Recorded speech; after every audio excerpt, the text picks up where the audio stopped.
Hi 90 days ಏನು agenda ಇಟ್ಕೊಂಡಿದ್ದೀನಿ. ಇದು ಡೇಟ್ 90 ಡೇಸಲ್ಲಿ ಸೆಕೆಂಡ್ ಡೇ ವಿಡಿಯೋ ಮಾಡ್ತಿರೋದು. ಈ ವಿಡಿಯೋ ಮಾಡ್ತಿರೋದು ಏನಕ್ಕಂತಂದರೆ, ಈಗ ಅಮೆರಿಕದ ಅಧ್ಯಕ್ಷ ಆಗಿ ಅಧಿಕಾರ ಸ್ವೀಕಾರ ಮಾಡಿದ್ಮೇಲೆ ಟ್ರಂಪ್ ಸುಮಾರಷ್ಟು ದೇಶಗಳ ಮೇಲೆ ದಾಳಿಯನ್ನು ಮಾಡಿರ್ತಾನೆ. ಅದಷ್ಟು ದಾಳಿ ಮಾಡಿರೋದಲ್ಲದೆ ತನಗೆ ಪೀಸ್ ಪ್ರೈಸ್ ಬೇಕು ಅಂತ ಹೇಳ್ಬಿಟ್ಟು ಸುಮಾರಷ್ಟು ಪಬ್ಲಿಕ್ ಡೊಮೈನ್ಗಳಲ್ಲಿ ಹೇಳ್ಕೊಂಡಿರ್ತಾನೆ. ನಾನು ಅಷ್ಟು ಯುದ್ಧವನ್ನು ಸ್ಟಾಪ್ ಮಾಡಿದ್ದೀನಿ, ಅದು ಮಾಡಿದ್ದೀನಿ, ಇದು ಮಾಡಿದ್ದೀನಿ, ನನಗೆ ಪೀಸ್ ಪ್ರೈಸ್ ಸಿಗಬೇಕು ಅಂತ ಹೇಳ್ಬಿಟ್ಟು. ಕೊನೆಗೂ ನೊಬೆಲ್ ಪೀಸ್ ಪ್ರೈಸ್ ಸಿಕ್ಕಿಲ್ಲ ಅಂದಮೇಲೆ ತನಗೆ ತಾನೇ ಫೀಫಾ ಪೀಸ್ ಪ್ರೈಸ್ ಶಾಂತಿ ಪುರಸ್ಕಾರನ ತಗೊಂಡಿರ್ತಕ್ಕಂಥ ಮಹಾನ್ ವ್ಯಕ್ತಿ ಯಾರಾದರೂ ಇದ್ದಾರೆ ಅಂತಂದರೆ ಅದು ಟ್ರಂಪ್ ಅಂತಾನೆ ಹೇಳ್ಬೋದು. ಅಂಡ್ ಈ ವರ್ಷದ ನಿಮ್ಮ ನ್ಯೂ ಇಯರ್ ರೆಸೊಲ್ಯೂಷನ್ ಏನು ಅಂತಂದ್ರೆ ಪೀಸ್ ಅಂತ ಹೇಳಿರ್ತಾರೆ. ಆಗಿದ್ದ ಎರಡು ದಿವಸಕ್ಕೆ ಜನವರಿ 3ನೇ ತಾರೀಕಿಗೆ ವೆನಿಜುವೆಲಾ ದೇಶದ ಮೇಲೆ US ಫೋರ್ಸ್ಗಳನ್ನು ಕಳಿಸಿ ಅಲ್ಲಿರ್ತಕ್ಕಂಥ ಅಧ್ಯಕ್ಷರನ್ನ ಕಿಡ್ನಾಪ್ ಮಾಡ್ಕೊ ಬರ್ತಾನೆ.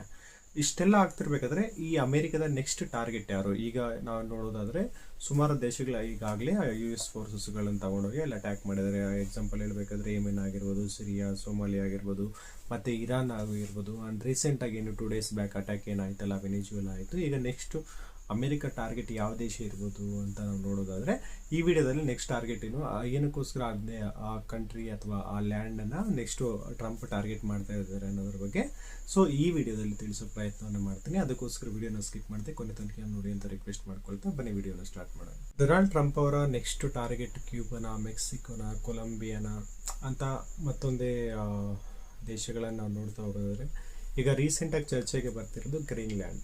ಗ್ರೀನ್ಲ್ಯಾಂಡ್ ನೆಕ್ಸ್ಟ್ ಅಮೆರಿಕಾದ ಟಾರ್ಗೆಟ್ ಆದರೆ ಟ್ರಂಪ್ ಅವರ ಟಾರ್ಗೆಟ್ ಅಂತಲೇ ಹೇಳ್ಬೋದು.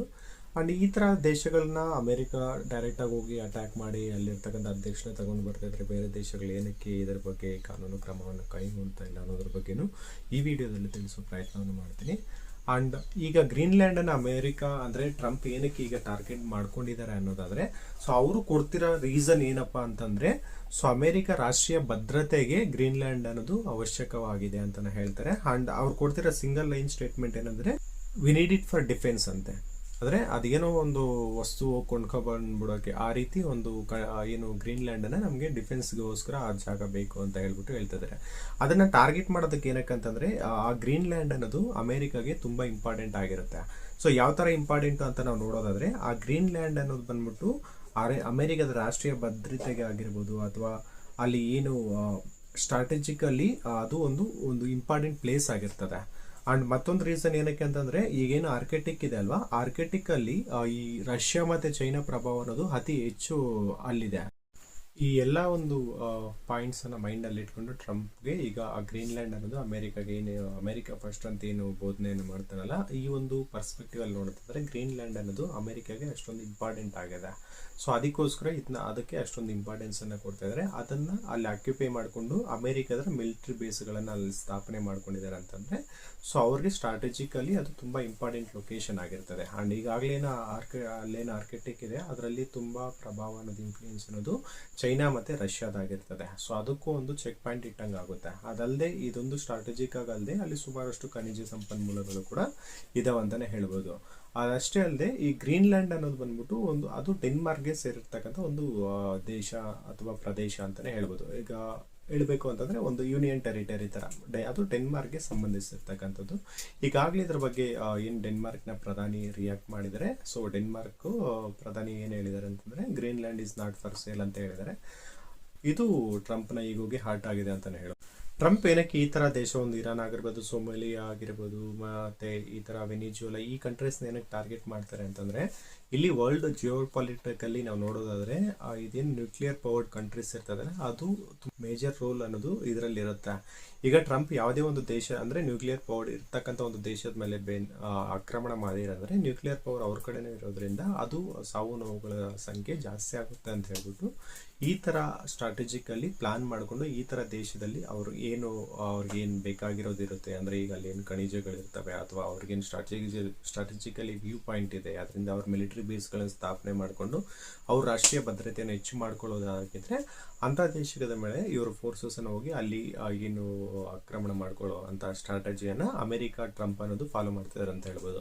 ಈಗ ಪಾಕಿಸ್ತಾನ ಭಿಕ್ಷೆ ಬೇಡುವಂಥ ಸ್ಥಿತಿಯಲ್ಲಿದ್ದರೂ ಅದಕ್ಕೆ ಯಾವುದೇ ಕಂಟ್ರಿ ಸ್ವಲ್ಪನಾದರೂ ಕಿಮ್ಮತ್ತು ಕೊಡ್ತಾ ಇದೆ ಅಂತ ಯಾವುದಾದ್ರೂ ಒಂದು ರೀಸನ್ ಇದೆ ಅಂತಂದರೆ ಅದು nuclear powered country. Nuclear power weapons ಇದೆ ಅನ್ನೋ ಒಂದೇ ಒಂದು ಉದ್ದೇಶಕ್ಕೆ ಅದು ಕಿಂಚಿತ್ತು ರೆಸ್ಪೆಕ್ಟ್ ಅನ್ನೋದು ಗಳಿಸಿದೆ ಹೊತ್ತು ಅದು ಏನು ಪೊಲಿಟಿಕಲಿ ಆಗಿರ್ಬೋದು, ಜಿಯೋ ಪೊಲಿಟಿಕಲಿ ಆಗಿರ್ಬೋದು, ಅದಕ್ಕೆ ಯಾವುದೇ ರೀತಿಯಾದ ಸ್ಥಾನಮಾನ ಅನ್ನೋದು ಇಲ್ಲ ಅಂತಲೇ ಹೇಳ್ಬೋದು.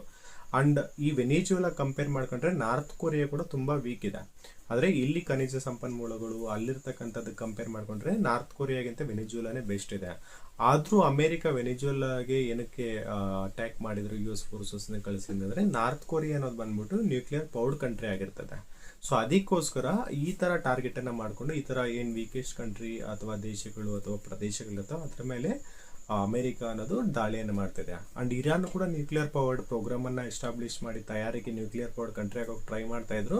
B2 ಬಾಂಬರ್ಗಳನ್ನು ಕಳಿಸಿ ಅಲ್ಲಿರ್ತಕ್ಕಂಥ ನ್ಯೂಕ್ಲಿಯರ್ ಫೆಸಿಲಿಟೀಸನ್ನು ಹಾಳು ಮಾಡಿದ್ವಿ. ಇದೇ ಆಗಬಾರ್ದು ಅಂತ ಹೇಳ್ಬಿಟ್ಟು ಈ ಎಲ್ಲ ಪ್ರೋಗ್ರೆಸ್ಸನ್ನು ನೋಡ್ತಾ ಇದ್ರೆ ಇದೇನಾದರೂ 3ನೇ ಮಹಾಯುದ್ಧಕ್ಕೆ ಕಾರಣ ಆಗುತ್ತೆ ಅಂತ ಅಂದರೆ ಆಗೋ ಚಾನ್ಸಸ್ಗಳು ಎಸ್ಕಲೇಷನ್ಗಳು ಆ ಥರ ಆಗ್ತದೆ. ಸೊ ಈ ಥರ ವೆನಿಜುವೆಲಾ ಮೇಲೆ ಅಟ್ಯಾಕ್ ಮಾಡಿದ ಮೇಲೆ ನಾರ್ತ್ ಕೊರಿಯಾ ಏನು ಮಾಡ್ತಿದೆ, ಅದು ಮಿಸೈಲನ್ನು ಆರಿಸಿ ಜಪಾನ್ ಪಾಕದಲ್ಲಿರ್ತ ಸಮುದ್ರದ ಮೇಲೆ ಮಿಸೈಲನ್ನು ಆರಿಸುತ್ತೆ. ಅದಾದಮೇಲೆ ಏನು ಚೈನಾ ಇರುತ್ತಲ್ಲ ಅಲ್ಲೇನು ಅವ್ರ ಪಕ್ಕದಲ್ಲೇ ಏನಿದೆ ಅಲ್ವಾ ತೈವಾನ್, ಅದರ ಮಿಲಿಟ್ರಿ ಆಕ್ಟಿವಿಟೀಸನ್ನು ಮಾಡ್ತಾ ಇರುತ್ತೆ. ವ್ಯಾಯಾಮವನ್ನು ಅವ್ರ ಯುದ್ಧ ವಿಮಾನಗಳನ್ನು ಬಿಟ್ಟು ವ್ಯಾಯಾಮ ಮಾಡಿರೋದಾಗಿರ್ಬೋದು. ಮತ್ತು ಇದೇ ಒಂದು ರೀಸನ್ ಇಟ್ಕೊಂಡು ಮತ್ತೊಂದು ಸಲ ಏನಾದರೂ ರಷ್ಯಾ ಯುಕ್ರೇನ್ ಮೇಲೆ ಅತಿ ದೊಡ್ಡ ದಾಳಿ ಮಾಡಿದ್ರೆ ಏನಾಗುತ್ತೆ, ಇದೆಲ್ಲ ಒಂದು ಥರ್ಡ್ ವರ್ಲ್ಡ್ ವಾರ್ಗೆ ಎಸ್ಕಲೇಷನ್ ಆಗೋ ಚಾನ್ಸಸ್ ಕೂಡ ಇದೆ ಅಂತಲೇ ಹೇಳ್ಬೋದು. ಇದಿಷ್ಟು ಇವತ್ತಿನ ಬಗೆಗಿನ ಮಾಹಿತಿ ಆಗಿತ್ತು. ಮುಂದಿನ ವಿಡಿಯೋದಲ್ಲಿ ಮತ್ತೊಂದು ಸಲ ಸಿಗ್ತೀನಿ. ಈ ಕಂಟೆಂಟ್ ನಿಮ್ಗೆ ಏನಾದರೂ ಇಷ್ಟ ಆಗಿದ್ರೆ ಕ್ರಿಯೇಟಿವ್ ಕೋದಣ್ಣ ಚಾನಲ್ಗೆ ಸಬ್ಸ್ಕ್ರೈಬ್ ಮಾಡ್ಕೊಳ್ಳಿ. ಧನ್ಯವಾದಗಳು ಸ್ನೇಹಿತರೆ.